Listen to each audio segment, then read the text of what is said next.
வணக்கம் மக்களே! இன்னைக்கு நம்ம மார்க்கெட்ல எதிர்பார்த்த மாரியே நல்ல ஒரு செல் ஆஃப் பார்த்தீங்கன்னா ஓடிட்டு இருக்கு. அதுலயும் அதிசயம் என்னன்னா, எப்பவும் நம்ம மார்க்கெட்ல நல்ல ரிசல்ட் குடுத்த கம்பெனிய பார்த்தீங்கன்னா, அடிச்சு கீழ இறக்குவானுங்க. நல்லா இல்லாத ரிசல்ட் கம்பெனிய தூக்கி நிறுத்துவாங்க. ஆனா, இந்த டைம் அது நம்ம மார்க்கெட்ல ஏற்படல. ஸோ நல்லா இல்லாத கம்பெனிய போட்டு எப்படி பனிஷ் பண்ணணுமோ, அந்த மாரியான ஒரு பனிஷ்மென்ட்ட குடுத்துருக்காங்க. நல்ல ரிசல்ட் குடுத்த கம்பெனிய தூக்கி நிறுத்தி அழகு பார்த்துருக்காங்க. ஸோ இதுவே வரவேற்கக்கூடிய ஒரு விஷயம் தான். நம்ம HDFC பேங்க் ரிசல்ட் வந்தப்ப டிஸ்கஸ் பண்ணோம். ஸோ போட்டு பொளக்க போறாங்க அப்படிங்கிறது நம்மளுடைய எதிர்பார்ப்பா வந்து இருந்தது. ஸோ அதுக்கு ஏற்ற மாரி தான் இன்னைக்கு HDFC பேங்க்க போட்டு பொளந்துருக்காங்க. ஸோ HDFC பேங்க் ரீசென்ட்டா ஒரு நல்ல ஏற்றத்த குடுக்கும்போது, ஸோ இந்த HDFC பேங்க்ல இப்பவும் சான்ஸ் இருக்கா? அப்படின்ட்டுலாம் வந்து கேட்டுட்டு இருந்தாங்க. அத பற்றியும் பார்த்தீங்கன்னா, இந்த வீடியோல நான் எக்ஸ்பிளைன் பண்ணியிருந்தேன். ஸோ இந்த மாரி எவ்ரி டிப் அப்படியே ஏற்பட மட்டும் தான் நமக்கு சான்ஸ் வந்து ஏற்படும். ஸோ டிப்ல வந்து நம்ம ஃபோக்கஸ் பண்றதுக்கு தயாரா வந்து இருந்துக்கணும். அதுக்கு ஏற்ற மாரி நம்மளுடைய மனநிலைமைய பார்த்தீங்கன்னா, சரி செஞ்சு வச்சுக்கணும். ஏன்னா, டிப்ல வாங்குறது அவ்வளோ சுலபமான விஷயம் இல்ல. ஸோ அடுத்த டிப்ல வாங்கலாம், அடுத்த டிப்ல வாங்கலாம் அப்படிங்கிற ஒரு எதிர்பார்ப்பு நம்மள சுத்தி இருந்துகிட்டே வந்து இருக்கும். லோல வாங்குறதுக்கான ஒரு மனசு இருக்காது.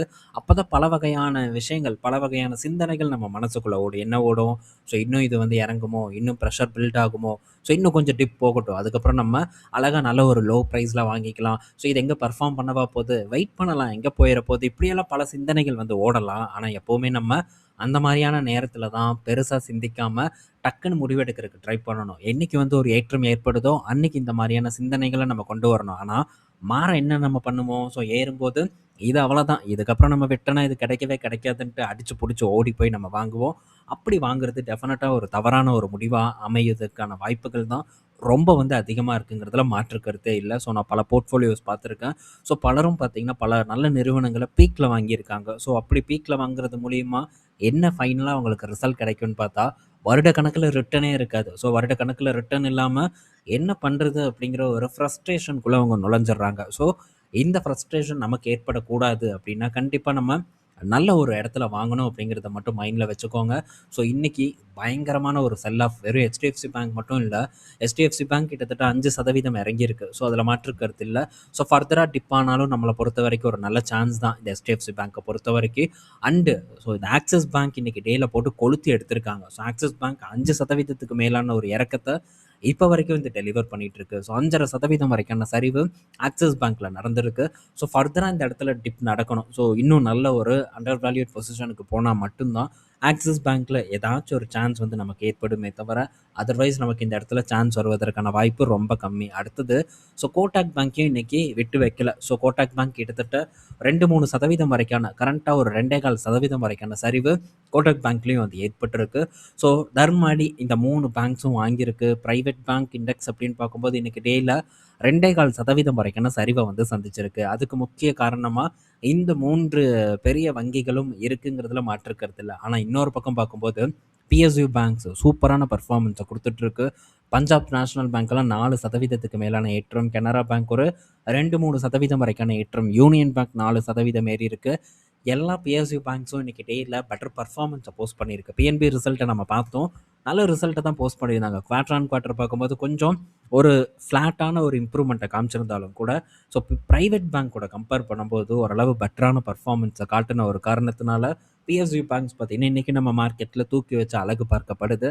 பட் நிலைப்பதற்கான வாய்ப்பு ரொம்ப கம்மின்னு நான் நினைக்கிறேன். ஸோ ஃபர்தரா கரெக்ஷன் ஏற்படணும் அப்படின்னு தான் என்னுடைய ஒரு விருப்பமாவும் வந்து இருக்கு. ஸோ கரெக்ஷன் ஏற்பட்டா தான் ஸோ லாஸ்ட் இயர் நமக்கு கிடைச்ச மாரி இந்த டைமும் ஒரு சான்ஸ் வந்து கிடைக்கும். அதர்வைஸ் நமக்கு வாய்ப்பு பார்த்தீங்கன்னா, ஏற்படாம போறதுக்கான சான்சஸ் தான் இருக்கு.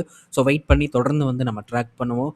ஏறுதா ஒண்ணும் பிரச்சனை இல்ல. ஏறுறா ராஜா அப்படின்ட்டு நம்ம பாட்டுக்கு உட்காருவோம். என்னைக்கு வந்து இறங்குறானோ, அன்னைக்கு வாடா தம்பி அப்படின்னு தூக்கி நம்ம போர்ட்ஃபோலியோக்குள்ள போட்டுக்கிறதுக்கு நம்ம முடிஞ்ச அளவுக்கு ட்ரை பண்ணலாம். ஓகே. ஸோ வெயிட் பண்ணி தொடர்ந்து வந்து நம்ம ட்ராக் பண்ணுவோம். PSU பேங்க்ஸ பொறுத்தவரைக்கும். ஏன்னா பிரஷர் இன்னும் PSU பேங்க்ஸ் பக்கம் கொஞ்சம் அதிகமா இருக்கு அப்படின்னு நம்ம சொல்லி தான் ஆகணும். அடுத்தது இன்னைக்கு டேல பார்க்கும்போது ஆட்டோ செக்டார் பங்குகள் கிட்ட நல்ல பர்ஃபார்மன்ஸ் இல்ல. FMCG செக்டாரும் ஒரு மிக்ஸ்டு பர்ஃபார்மன்ஸ குடுத்துட்டு இருக்கு. ஐடி செக்டார் ஒரு ஃப்ளாட் டூ நெகட்டிவ் பர்ஃபார்மன்ஸ போஸ்ட் பண்ணிட்டு இருக்கு. குறிப்பா ஆட்டோ செக்டார் பொறுத்தவரைக்கும் மாருதி சுசுகி இன்னைக்கு டேல நல்ல செல் ஆஃப ஃபேஸ் பண்ணிட்டு இருக்கு. 2.5% வரைக்கான இறக்கம் இன்னைக்கு மாருதி சுசுகில வந்து ஏற்பட்டிருக்கு. மத்தபடி மற்ற ஆட்டோ செக்டார் பங்குகள் எல்லாம் அந்த அளவுக்கு இல்ல. ஸோ ஃப்ளாட் டூ நெகட்டிவான ஒரு பெர்ஃபார்மன்ஸ தான் இப்போ வரைக்கும் வந்து போஸ்ட் பண்ணிட்டு இருக்கு. ஸோ நெக்ஸ்ட் பார்த்தீங்கன்னா, சிஎல்எஸ்ஏ என்ன சொல்றாங்க அப்படின்னா, பேங்க் பார்த்தீங்கன்னா ஒரு அட்ராக்டிவான இடத்துல இருக்கு. Time to buy bangs again அப்படின்ட்டு ஒரு விஷயத்த சிஎல்எஸ்ஏவை சேர்ந்த ஒருத்தர் வந்து சொல்லியிருக்காங்க. இது வேணா சிஎல்எஸ்ஏ கிட்ட இருந்து வரவேற்கக்கூடிய ஒரு விஷயமா வந்து இருக்கு. ஸோ பேங்க்ஸ் ஒரு உண்மையிலேயே நல்ல ஒரு இடத்துல அட்ராக்டிவான இடத்துல இருக்கு. ஆனால் பேங்க்ஸ் திரும்ப இன்னைக்கு ஒரு சூப்பரான பர்ஃபார்மன்ஸை பண்ணும் அப்படின்ட்டு நம்மளால உறுதியாக வந்து சொல்ல முடியாது. ஆனால் நம்ம வேலை என்ன? பர்ஃபார்மன்ஸ் என்னைக்கு நடக்கும் அப்படிங்கிறத கால்குலேட் பண்ண வேண்டியது நம்மளுடைய வேலை இல்லை. ஸோ பர்ஃபார்ம் பண்ணும்போது பண்ணட்டும். நல்ல இடத்துல இருக்கா அதை மட்டும்தான் நம்ம பார்க்கணுமே தவிர, அது என்னைக்கு பர்ஃபார்ம் பண்ணும், என்னைக்கு லாபத்தை கொடுக்குங்கிறது நம்ம பெரிய அளவுக்கு ஆராய்ச்சி பண்ணோம்னா, ஸோ நல்ல ஒரு நிறுவனத்தை நம்மளால் பிடிக்கவே முடியாதுங்கிறது என்னோட கருத்து. ஸோ நெக்ஸ்ட்டு இந்த ஈரானோட அட்டாக். ஸோ ஈரான் பார்த்தீங்கன்னா திரும்ப குவைத்தை போட்டு அடித்து நிமித்திட்டு இருக்காங்க. ஸோ பாவம் இவனுங்கெல்லாம் என்ன சொல்கிறதுன்னு தெரியல. இவனை போட்டு அடித்து வீசிட்டு இருக்காங்க. ஸோ அந்த யூஎஸ் பேஸில் அடித்தா கூட ஒரு நியாயம் இருக்குது. ஆனால் ஸோ அங்கே இருக்கக்கூடிய பவர் ஸ்டேஷன், இந்த வாட்டர் பிளான்ட், இந்த மாதிரியான இடத்துலலாம் போட்டு தாக்குதலை நடத்தி போட்டு கிளப்பிட்டு இருக்காங்க. இங்கே பாருங்க, புகை மூட்டமாக இருக்குது. பெரிய அளவுக்கான அடி அங்கே ஏற்பட்டுட்டு இருக்கு. மாறா ஈரான்லேயும் பார்த்தீங்கன்னா செமையான தாக்குதல் நடந்துட்டு இருக்கு. அமெரிக்கா போட்டு அடித்து வீசிட்டு இருக்காங்க. ஸோ எத்தனை நாட்களுக்கு இதை நடத்த போகிறானுங்கன்னு தெரில. பட் இந்த வார்னால நம்ம மார்க்கெட்டில் இன்றைக்கி இம்பேக்ட் ஏற்படவே இல்லை. க்ரூட் ஏறுது. ஸோ இன்றைக்கி க்ரூடும் பெருசாக வந்து ஏறலை. ஆனால் லாஸ்ட் டிப்லேருந்து க்ரூட் ஒரு அளவுக்கு ஏறி இருக்குது. அகைன் பார்த்தீங்கன்னா ஒரு பேரல் $90 வந்து ரீச் பண்ணியிருக்கு. அப்படி இருந்தும் கூட ஸோ மார்க்கெட்டில் இது பெரிய இம்பேக்டை வந்து பண்ணாமல் தான் வந்திருக்கு. ஆனால் ஸோ கம்பெனிஸோட ரிசல்ட் பார்க்கும்போது இன்றைக்கி டேயில் நம்ம மார்க்கெட்டை பாதிச்சிருக்கு. ஸோ இப்போ ஒரு ரெக்கவர் மோடில் இருக்குது. இந்த ரெக்கவர் மோட் கண்டினியூ ஆகுமாங்கிறத நம்ம பொறுத்திருந்து வந்து பார்ப்போம். ஸோ மேபி இன்றைக்கி ஒரு 2 மணிக்கு மேலே ஏதாச்சும் போட்டு அடித்து கீழே இறக்குனாங்கன்னா ஸோ நல்லது தான். ஸோ சில பங்குகள் திரும்ப நமக்கு சான்ஸை ஏற்படுத்தி கொடுக்கும். ஆல்மோஸ்ட் இந்த மந்த்தும் முடிய போகுது. இன்னும் 10 நாளில் பலருக்கும் சேலரி வரும். ஸோ அந்த சேலரியை கரெக்டாக நம்ம யூட்டிலைஸ் பண்ணுறதுக்கான ஒரு ஆப்பர்ச்சுனிட்டியை ஏற்படுத்தி கொடுத்தாலே போதுமான ஒன்று அப்படின்னு தான் நான் ஃபீல் பண்ணுறேன். ஸோ நெக்ஸ்ட்டு இன்றைக்கி ஃபார்மா செக்டார். ஸோ மற்ற செக்டார் பற்றி நம்ம பார்த்தோம். ஃபார்மா செக்டார் பார்க்கும்போது இன்றைக்கி டேயில் பெட்டர் பர்ஃபார்மன்ஸை போஸ்ட் பண்ணிகிட்ருக்கு. ஸோ சைடஸு, சிப்லா, நாட்கோ, ரெட்டி அப்படின்ட்டு பங்குகள் பார்த்தீங்கன்னா நல்ல ஒரு பர்ஃபார்மன்ஸை இன்றைக்கி டேயில் டெலிவர் பண்ணிகிட்ருக்கு. 1லேருந்து 3% வரைக்கான ஏற்றமெல்லாம் இன்றைக்கி ஃபார்மா செக்டரில் நடந்திருக்கு. குறிப்பாக நோமுரா பார்த்தீங்கன்னா சிப்லா நிறுவனத்தோட மார்ஜின் Q1 மார்ஜின் வந்து பெட்டராக இருக்கும் அப்படின்ட்டு சொல்லியிருக்காங்க. ஸோ ரிசல்ட் வந்தால் தான் தெரியும். ஆல்ரெடி ரெவ்லிமிட் போயிருச்சு. பட் இவங்ககிட்ட ஓடிசி ப்ராடக்ட் இருக்குது, பிராண்டட் ட்ரக்ஸ் இருக்குது. ஸோ அது எந்த அளவுக்கு கான்ட்ரிபியூட் பண்ணுது அப்படிங்கிறத நம்ம பார்க்கணும். சிப்லாவோட டொமஸ்டிக் மார்க்கெட் பர்ஃபார்மன்ஸும் ரொம்பவே ஒரு இம்பார்ட்டண்டான ஒரு பர்ஃபார்மன்ஸ். அது எப்போவுமே ஒரு வலு சேர்க்கக்கூடிய ஒரு இடத்துல தான் இருந்துட்டு வந்துட்டு இருக்கு. ஸோ இதெல்லாம் நம்ம கருத்தில் கொள்ள வேண்டிய ஒரு விஷயம். என்னதான் குளோபல் மார்க்கெட் ஒரு பக்கம் ஆஃப்செட் ஆனாலும் கூட நம்ம மார்க்கெட் பர்ஃபார்மன்ஸ் பார்த்தீங்கன்னா பெட்டராக வந்து இருந்து அதை ஆஃப்செட் பண்ணுங்கிறதுல மாற்றுக்கிறது இல்லை. ஸோ ரிசல்ட் வரட்டும், எப்படி பண்ணுறானுங்கன்னு நம்ம பார்ப்போம். அண்டு இந்த நாட்கோ ஃபார்மாவை பற்றிய ஒரு சின்ன அப்டேட்டும் வந்து இருக்குது. ஸோ அதை வந்து நான் மெம்பர்ஷிப்பில் ஷேர் பண்ணுறேன். அந்த நாட்கோ ஃபார்மா அண்டு இன்னொரு நம்ம இதுக்கு முன்னாடி ஒரு ETF பற்றி டிஸ்கஸ் பண்ணோம் யூஎஸில். ஸோ அதை பற்றியான அப்டேட்டும் பார்த்தீங்கன்னா இன்றைக்கி டேயில் இருக்கும். ஸோ அதில் இருக்கக்கூடிய சில கிளாரிஃபிகேஷனை உங்கள் கூட ஷேர் பண்ணலாம் அப்படின்னு நான் நினச்சேன். ஸோ மெம்பர்ஷிப்பில் வந்த கமெண்ட்டை நான் பார்த்தேன். ஸோ அதில் சந்தேகங்கள் இருந்தது. ஸோ அந்த சந்தேகங்களுக்கு நம்ம பதில் சொல்லணும்ல.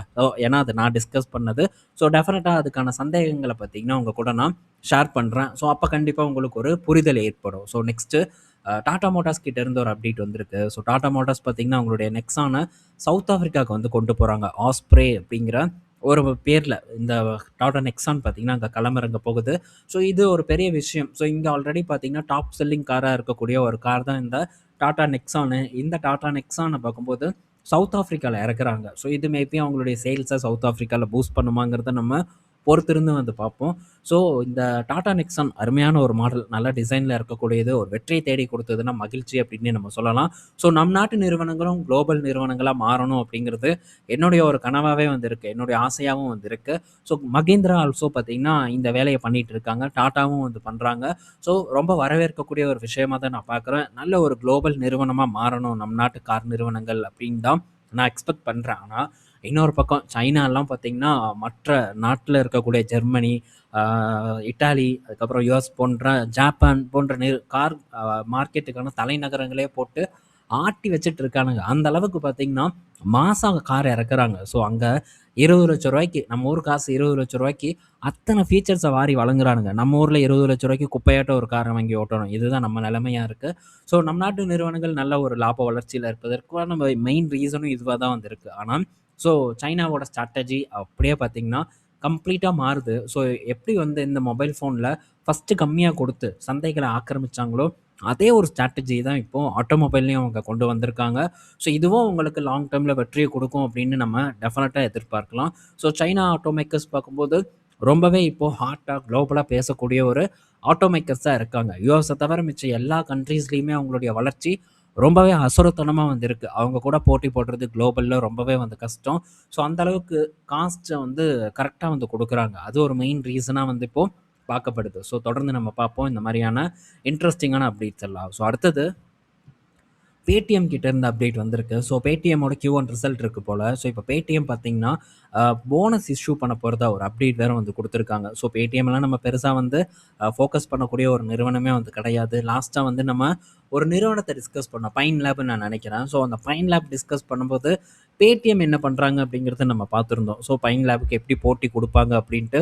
ஸோ பைன் லேப் பரவலா பெரிய பெரிய ஆர்கனைசேஷன் யூஸ் பண்ணக்கூடிய ஒரு அந்த ஸ்வைப்பிங் மிஷினா வந்து இருக்கு. பட் அதுக்கு போட்டி கொடுக்கும் வகையில பேடிஎம்மும் பார்த்தீங்கன்னா, இந்த பெரிய ஆர்கனைசேஷன வந்து டார்கெட் பண்றாங்க.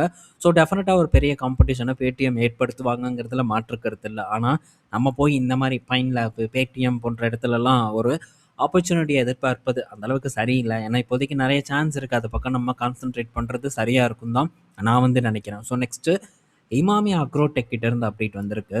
ஸோ இமாமி அக்ரோடெக் பார்த்தீங்கன்னா, கிட்டத்தட்ட 22,000 கோடி FY 27ல டர்ன் ஓவர் பண்ணணும் அப்படிங்கிற ஒரு டார்கெட்ட செட் பண்ணியிருக்காங்க. ஸோ இமாமி அக்ரோடெக் அப்படின்னு பார்க்கும்போது, இமாமியோட நிறுவனம் அப்படின்ட்டு இமாமில டைரக்ட்டா கான்ட்ரிபியூட் பண்ணணும்னு நெனைக்கலாம்.